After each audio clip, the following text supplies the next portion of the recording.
right, we're here with Zach Penn. So, Zach, To you or to the camera? talk to me. Okay. So, tell me, constructing this show, one having a lot of different powers to deal with, a lot of different characters, how challenging was it? Did it, figuring out like this one should have this power because it'll complement this one, or how did you guys actually figure out the powers? Pretty challenging. I mean, it's hard. It's hard finding that balance. And I have some experience working on teams with powers, so I've had to deal with it before. But the trickier part here was more coming up with powers that were believable and consistent, and that would still actually be helpful on occasion. Although one of the great advantages of alphas is that rather than trying to always find ways for everyone's powers to make sense, so that every week, the Thing's got to punch someone and Johnny Storm's got to burn something. Yeah. On alphas, a lot of times some of the team members' powers are not even relevant. So, because that's the way life is. It's not always. Sometimes some of them are sitting around while the other guys do the work for them. So, I think the show's structure gives us license to do that, which mitigates the problem of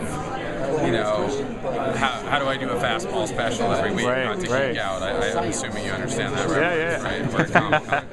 I don't have to explain what a fastball special is. Yeah. So also the fact that the people with the powers, there's also downsides to them. Yes. Like they might not last forever, or they may use one part of the power and another one doesn't work, or something like that. Was that a way to keep it all very humanized instead of them being just superheroes? Completely. And in fact, the whole idea of it is that not only do they have downsides, their downsides sometimes make them worse than a normal person. And the fact that when Rachel is using her sense of smell, she can't hear at all. Right. Or that Gary has this ability, but he's autistic. I mean, it's not, it's really affected him.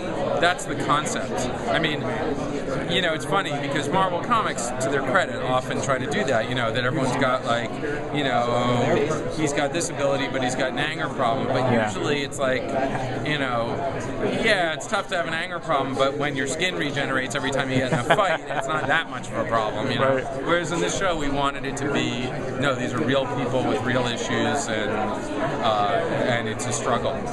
Okay, and I hear there's some guest stars coming up. Can you talk about those? We have, let's see, in order, we've got Summer Glau is going to be on an episode, an upcoming episode.